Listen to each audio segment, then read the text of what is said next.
Howdy folks and welcome back to World of Warships. I'm your host, Legendary, and today I'm playing the Japanese Tier 10 Tech 3 battleship, the Yamato. Now, what do you need to know about the Yamato? Well, you get excellent main guns. They can overmatch 32mm of armor, which means that they will always penetrate 32mm of armor regardless of the angle. They have great accuracy, but you get a very vulnerable citadel and a well-known weak point, which is called the cheeks of the Yamato, but more on that later. You will have a very good example of that during the course of this battle. I'm not spoiling, I'm just saying. And the ship is also very vulnerable to high explosive shells spam. So if you get spammed by high explosive shells, you are very likely to die very quickly indeed. So, to sum it all up, it's a ship that is somewhat fragile, but you get great guns. So you basically need to play it in second line. You can see the dispersion right here, and we're about to see a very sorry Yoshino. Yeah, that's 20k, first half of the battle. I hope the Yoshino understood the lesson. You don't present your broadside to a Yamato. It's the same thing as a Vermont. You don't present your broadside to a Vermont. Regardless of the range, you know that you are getting a spanking if you do so. So just don't do that.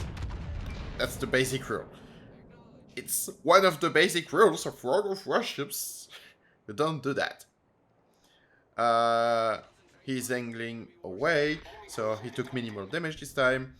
Maybe he understood the lesson to not stay broadside. Honestly, I'm not sure. Yeah.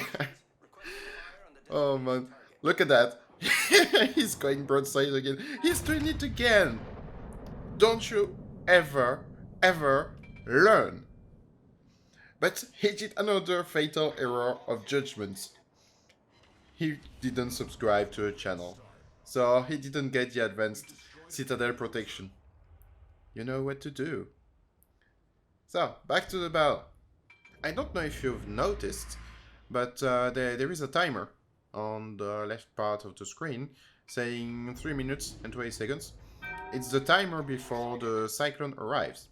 A cyclone is basically a reduction of the view range of every ship to 8 kilometers. So you don't see anything beyond 8 kilometers, unless you have a radar, which Yamato doesn't have. I kind of like the cyclones when I'm in a battleship, because it really encourages you to play at shorter ranges, since you can't see beyond 8 kilometers, so you are forced to play in that range. And you have more opportunities, I think.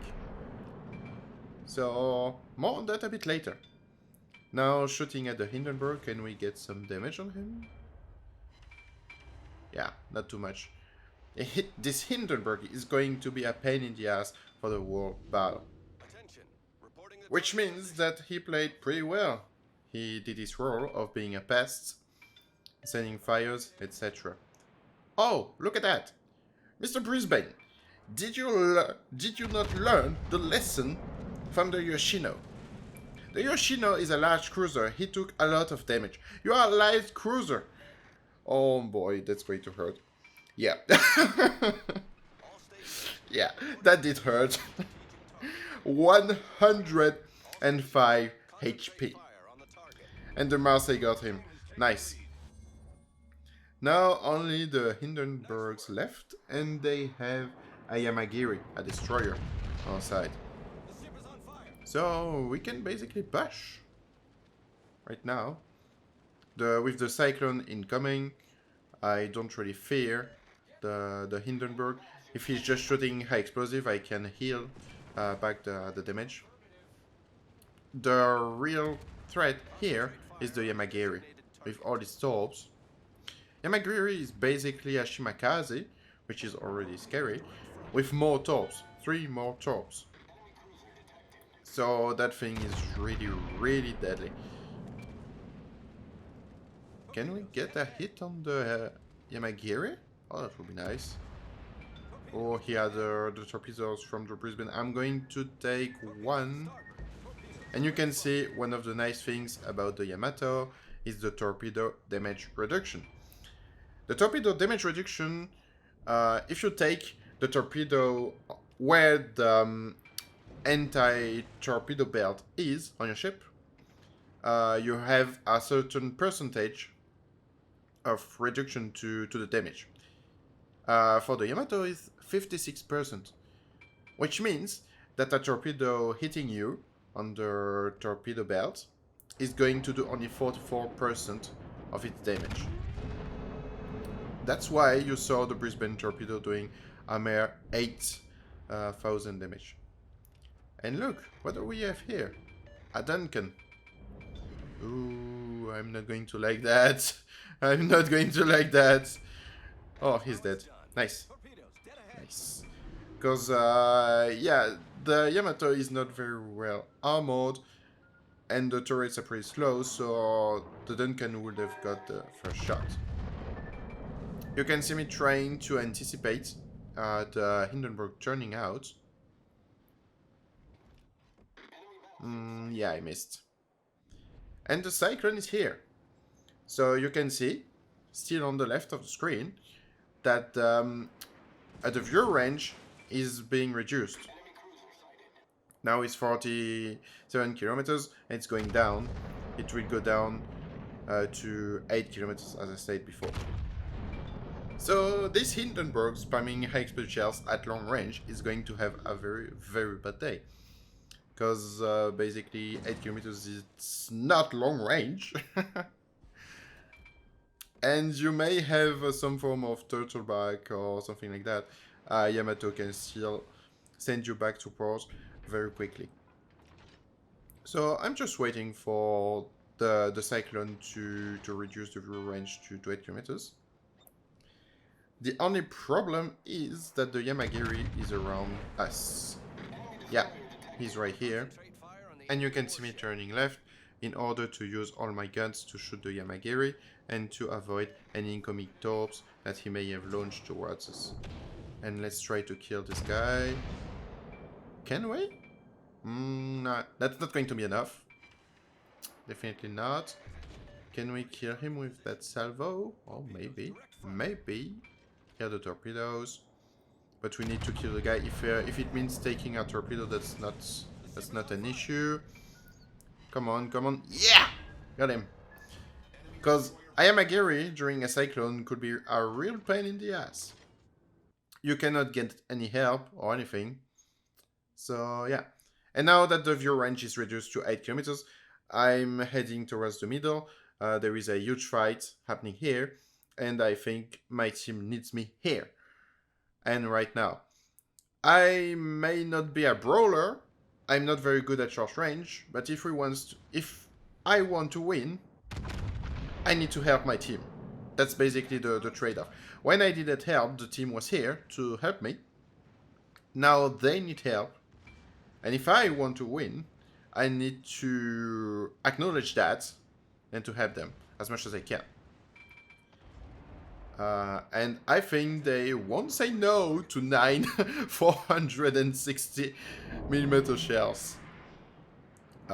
What's happening here? Yeah, okay, that's pretty weird physics, but why not? I would say. Is this Annapolis going to die?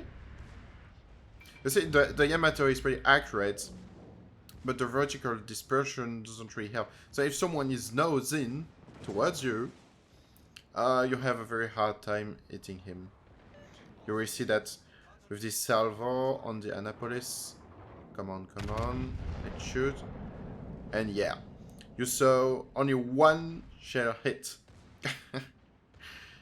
Only one shell did hit the Annapolis, but he's going to die. He's going to die very quickly. There's no reason for him to stay alive. Okay, the Sovietsky Soyuz got him. The Sovietsky Soyuz on the other side. And what's the enemy Yamato doing? I have another Yamato on my right. So he's probably pushing this guy. The problem is there is a huge weak point on the Yamato armor just below the front turrets. It's called the cheeks, and you can do basically that if the enemy is not paying attention. Yeah, that was 47,000 damage just because I knew the weak point of the Yamato. So now you do know as well where to shoot if a Yamato is turning broadside or not angled enough. And all of that because of teamwork. The enemy Yamato was angled towards the friendly Yamato on our right. He cannot be angled at your targets at the same time if they are not at the same spot. So basically, I won't say that I saved the life of our Yamato, but he's probably very grateful that I was here. Probably. So, now let's cap. You can see that on the north, we have a Yoshino fighting an Annapolis. The Yoshino is going to win the fight. Here it is. So that left us with only 3 enemies. The Yoshino, the Smolensk, and the Hindenburg. You can see that I loaded the high explosive shells in case we see the Smolensk, but it's the Yoshino that presents itself. But it doesn't matter, the choice of ammunition doesn't matter, the guy got only 1000 HP, I can get him with my high explosive. 460mm high explosive shells. Really, they pack a punch. Let's say it that way. But the Marseille got a kill. And we have a Hindenburg right here. You can see me trying to turn the turrets on the left, but the turret traverse on the Yamato is very slow. You can definitely use some WD-40 with these turrets. Come on, come on. Yeah, it's faster to turn the warship rather than the turrets. So I'm turning right. I will be able to target him with my red turrets. That would be nice. Oh boy, he took a lot of damage. I'm probably going to finish him with that salvo. Come on, come on. Okay, one open, why not? But I still got the front guns, so it doesn't really matter. And he got killed by the Sovietsky Soyuz. That only left the Smolensk on the enemy team. He managed to capture C, so he's going to be with a very predictable course. So it's not going to be that much of an issue. It's only a Smolensk, he's not going to be the hero of today's battle. And oh look, what a surprise! Mr. Smolensk came for more. He cannot kill us all, it's not going to happen. He's fighting against 3 battleships and a cruiser. A very heavy cruiser, by the way. The Marseille is a very good ship. And it's very tanky for a cruiser. And it got very big guns. It's 330mm guns, the same as you have on the Dunkirk. So basically this Smolensk is dead. And if he survives, we're going to win by points, basically. His torpedoes are not enough to kill us all, unless he do a detonation. Unfortunately for him, I do have the flag. So it's over for you, Mr. Smolensk. Now it's time to surrender. And surrender, he didn't, but he got killed. So, that's it for today. I hope you enjoyed this battle. Not as much damage as you are used to, but I wanted to show you some teamwork this time. So, have a good one, folks. Bye-bye.